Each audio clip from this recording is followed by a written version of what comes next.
Welcome to Wonderful Work Special Needs Ministry Training. You ever had one of those Sundays where you were excited to teach the lesson? You were ready with your craft kit, your best smile, and your mission to reach kids for Jesus?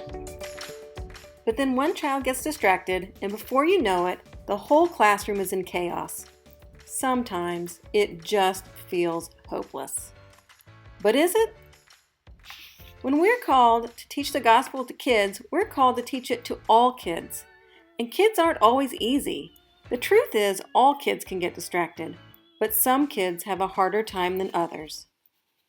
Attention Deficit Hyperactivity Disorder, ADHD, is a disorder marked by an ongoing pattern of inattention and/or hyperactivity impulsivity that interferes with functioning or development, and is commonly diagnosed in childhood. So we all have an idea of what this looks like, but what does it feel like?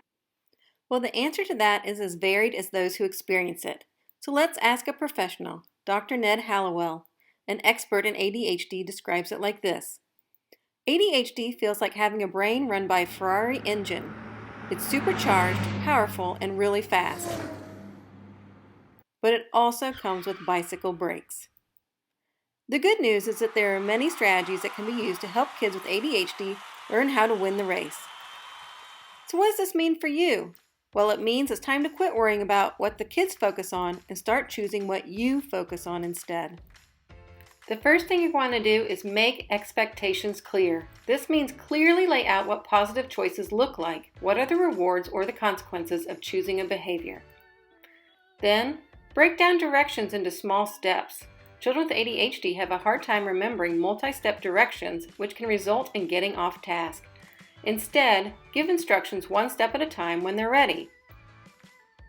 And then, before moving to the next activity, give kids a warning that the transition is coming.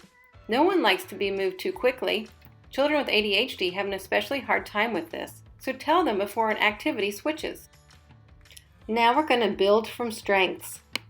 And this is especially important because a lot of people who have ADHD have often been taught to focus on their weaknesses.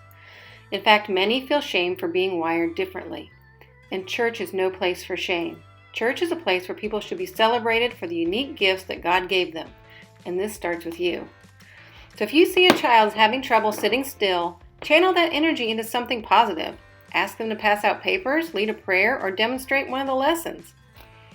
If they do need to sit still and are having trouble, offer a fidget. Fidget spinners and thinking putty are two good choices. Most importantly, give praise for good choices. And don't stop there. When their mom or dad comes to pick them up, praise them again. Moms and dads need to hear this too. Now before you leave us, I have a challenge for you. Sit down and think about your own personal strengths and weaknesses. Has there been anyone in your life who only focused on what you struggled with? How did that make you feel? Now, has there been someone in your life who set you up for success and encouraged your strengths? I sure hope so. Think about how that person changed your life and how you can change the life of someone else. I hope this lesson taught you more than just a few behavior strategies, and that you'll remember the next time you step into the classroom that you're important to every child. And you get to choose who you are to that child. Will you be the person who focuses on the difficulties? Or will you be the one who chooses the strengths? Choose the strength.